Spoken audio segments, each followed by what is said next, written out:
Okay, so I've had an opportunity to go through my cards a little bit, so I've got a bit of an idea of what I'm doing. Um, so there's a lot of different ways to start building a sealed pool. So what I want to do is generally get about 23 spells and creatures, and then about 17 land. Though I have a feeling this one might be a little bit different, and I'll explain why. One of the first things that I like to do is get a sense for where my colors are, like which colors I'm going to be playing.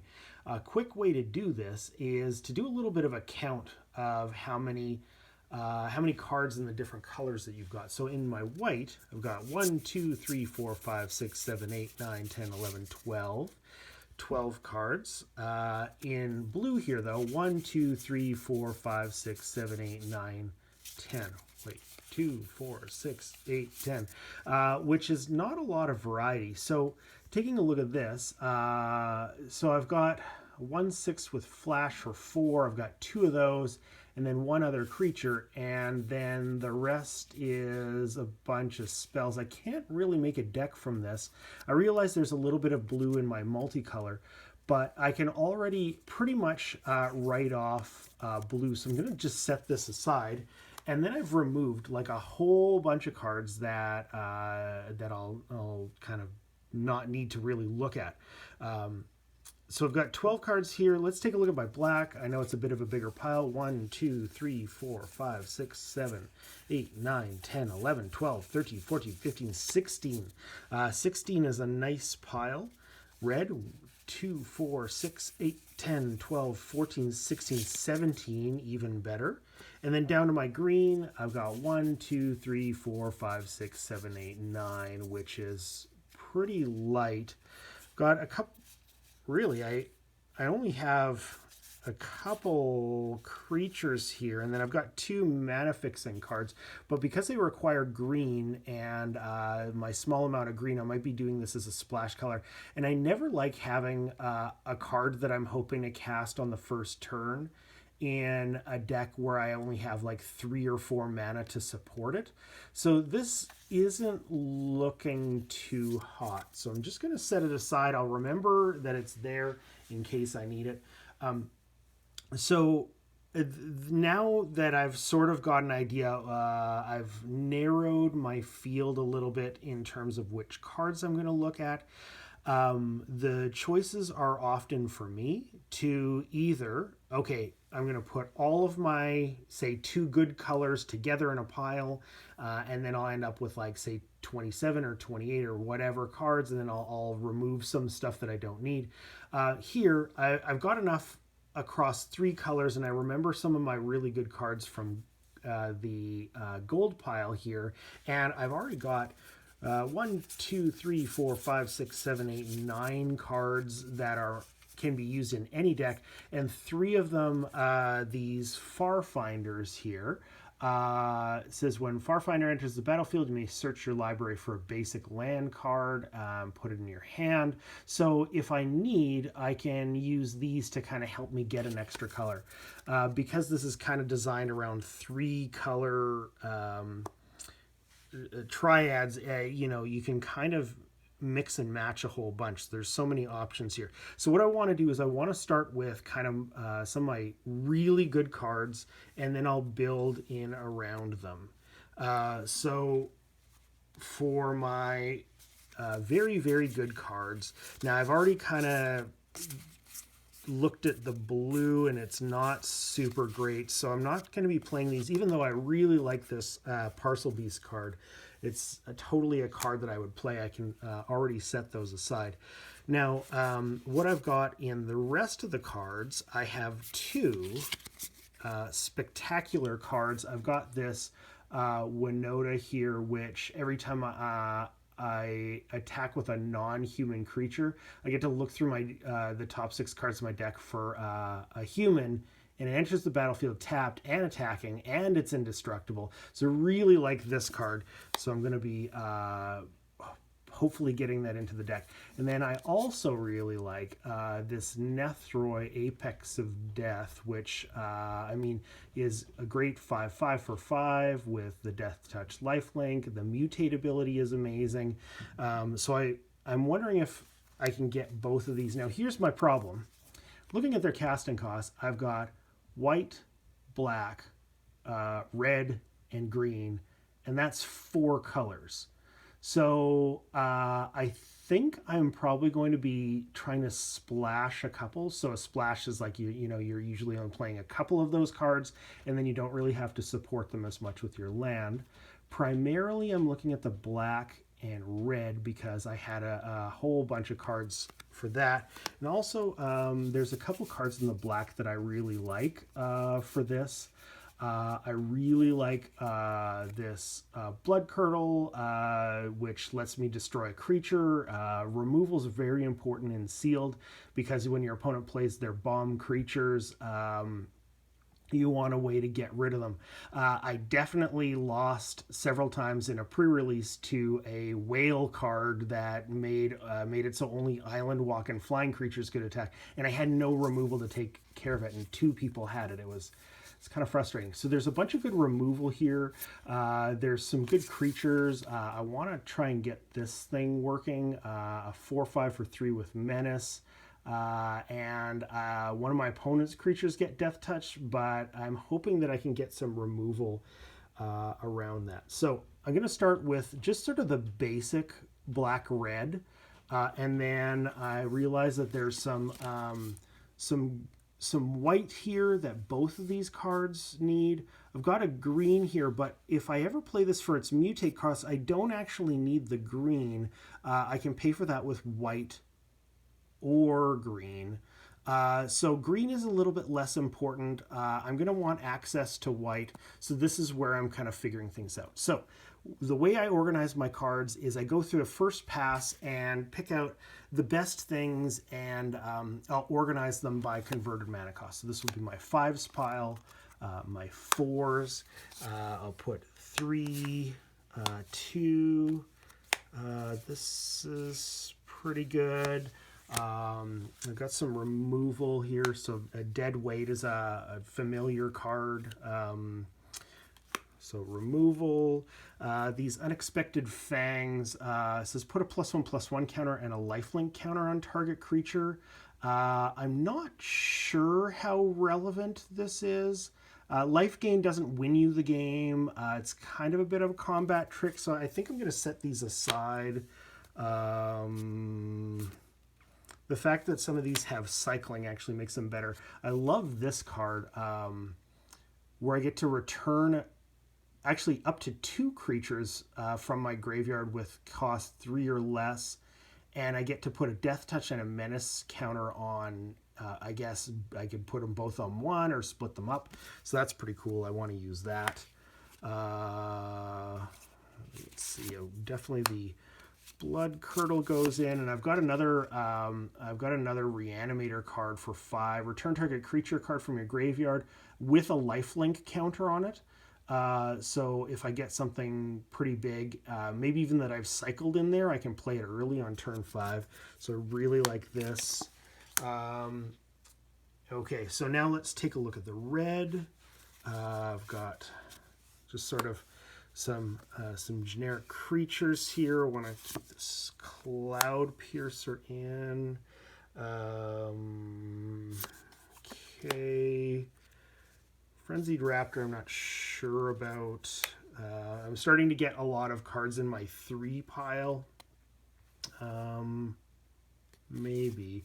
I've got 3 cards that cost 6.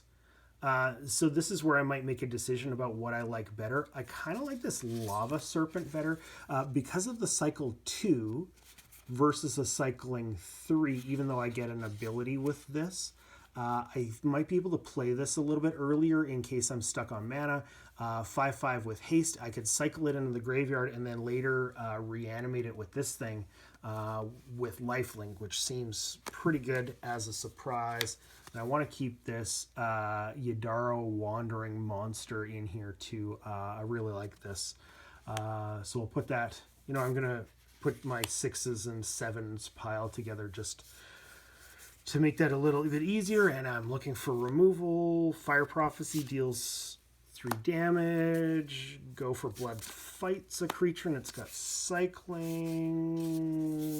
Clash the Titans. So, this is sort of a threaten or active treason type thing. This may go in. I'm going to set it aside. I'll look through the colorless thing. So let's say I'm going to put this in. Now I'm getting pretty heavy on my 3, and then looking at this, I think I'm going to have enough cards without having to put things that I'm not crazy about. I'll put these far finders to the side. If I need them, I'm going to put them in. And then I've got 2 mana fixing crystals here. The one crystal here gives me 2 of my colors that are my main, and then the splash for white. So I like this. This one I'm not as crazy about. I'm not even using blue. Yeah, I've got red. I could splash green for like 1 card. This thing seems not super great to me. So, but I'm probably going to put this card in. So that's a first pass. And I'm going to see what I have in terms of how many cards I've got here. So I'm going to do 1, 2, 3, 4, 5, 6, 7, 8, 9, 10, 11, 12, 13, 14, 15, 16, 17, 18, 19, 20, 21, 22. So I've got 22 cards. I have room for 1 more. Actually, you know what? I feel like I've got room for 2 more because I have enough cards with cycling that if I don't have my, why am I pointing at this? If I'm short on land at the beginning of the game, I think I have ways to kind of get around that a little bit by cycling some cards. So this is often when I will go to 24 spells and 16 land instead. Typically I do this in green where I have a bunch of things that will like look through my deck for like a land card and put it on the battlefield. Okay, so I'm noticing a problem here though, is that I've got Winota Joiner of Forces, and it's my only human in the entire deck. So its ability lets me get extra humans. So my choices are, I'll find some humans to put in to make it useful. Like a 4/4 for 4 is great. The problem is the splash, so I have to kind of debate whether I'm going to use that. Okay, let me see if I need these far finders or not. And so let's take a look at the land. I've got, so red is my main color, green is the splash. White and green, this is 2 splash colors. I'm not sure if I'll play the Blossoming Sand. Evolving Wild gets me any land. These 2 give me, 3 different colors. Both of them have the white splash on them and still let me play at least 1 other color that's in my deck. This thing is just perfect for me. And then I've got another black-white. So looking at this, I've got 1, 2, 3 cards that give me access to green, and this is the only place that I need it. Now for white, I've got 1, 2, 3, 4 cards that give me access to white. So I'm feeling like this isn't too bad. Oh, and I've got this for mana fixing and a whole bunch of cycling. So I feel like this is playable at 4. There's a high likelihood I think I would have seen something to help me out by this point. I feel like the Blossoming Sands isn't going in because they're both splash colors. And well, maybe. We'll see if that makes the cut. So this is not bad for like only 2 cards that I'm splashing for. I feel like I've got a lot of color support for them. So I'm not crazy about these things because if you look at my 3s, I've got like a 1/1 is like a an incredible weakling compared to a bunch of the, like, just about everything is 3/3 here or better, or like some version of that. So these things they seem really suboptimal because I've got other ways to get mana. So I think I'm going to leave them out. So if I'm putting this in, I need to figure out where I have humans. So I've got a couple in white. So I've got 2, but the problem here is that I don't really want to throw extra white cards, especially this thing, because I'm not really counting on getting a white by turn 1. The thing is, like, a white on a card that costs 5 is easy, because hopefully by the time I'm ready to play this, I've got a white card. But I can't consistently hope that I've got a white for turn 2, because it's like 3 turns earlier at least. So this isn't great. This is a 4, but I don't really want to, I'm feeling like I don't want to add another color here. So I've got, okay, looking here, I've got a couple humans in my black. They're not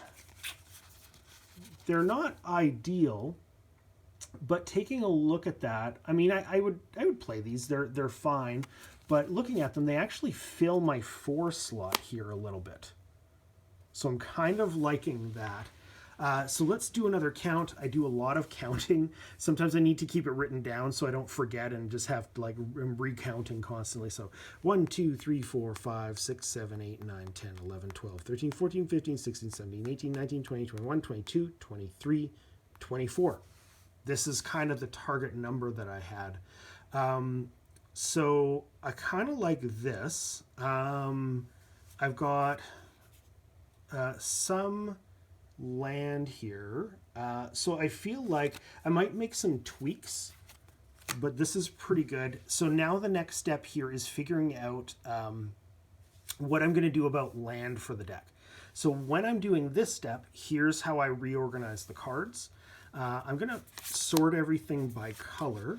So those are my weird ones. I'm going to have a red pile and a black pile here.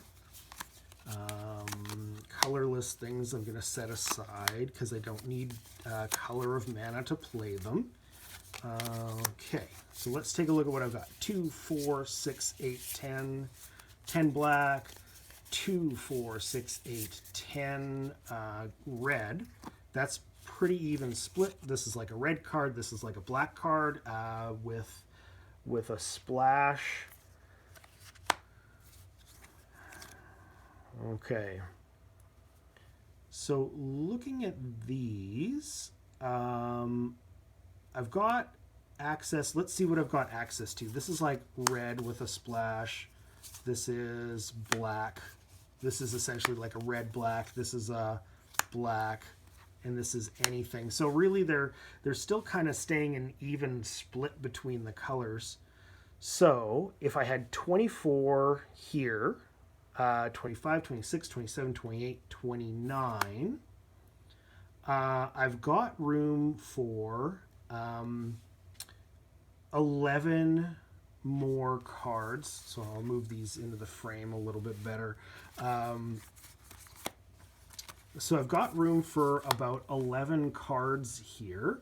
So this is when I'm going to get out my land and figure things out. Now, splash wise, I only have, let's see what gives me green. This gives me green and this gives me green. So this is a little bit hard to play. I think what I might want to do is so that my evolving wilds can still get either a white or a green. I'm going to put maybe a plains and a forest in here. So I've got a plains and a forest that I'm going to add to the deck. And then that leaves me with 9 cards. So I'm going to have 4 of either black and 5 of the other, or vice versa. So sometimes to figure out which one needs more color, even though I've got a same amount of each, I probably want to take a look at mana costs and converted mana costs, like what is higher. So if I'm laying out my red, in order. 7, 5. I see that there's not a lot of double red here. This is double red, and that's a double red at the end. And a lot of it is higher up my curve. So I don't feel like I need a lot of red super early. So let's take a look at the black and see what that looks like.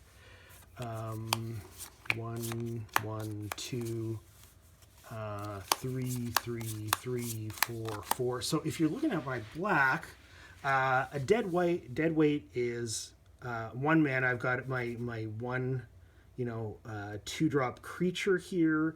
There's a couple double black down lower on the converted mana cost curve. So what I'm going to do is I'm going to be adding 5 swamps. 1, 2, 3, 4, 5. And then I'm going to add only 4 mountains to this. Okay. So now, just before I start playing, it's usually a good idea to do some play testing. Just do a bunch of sample draws.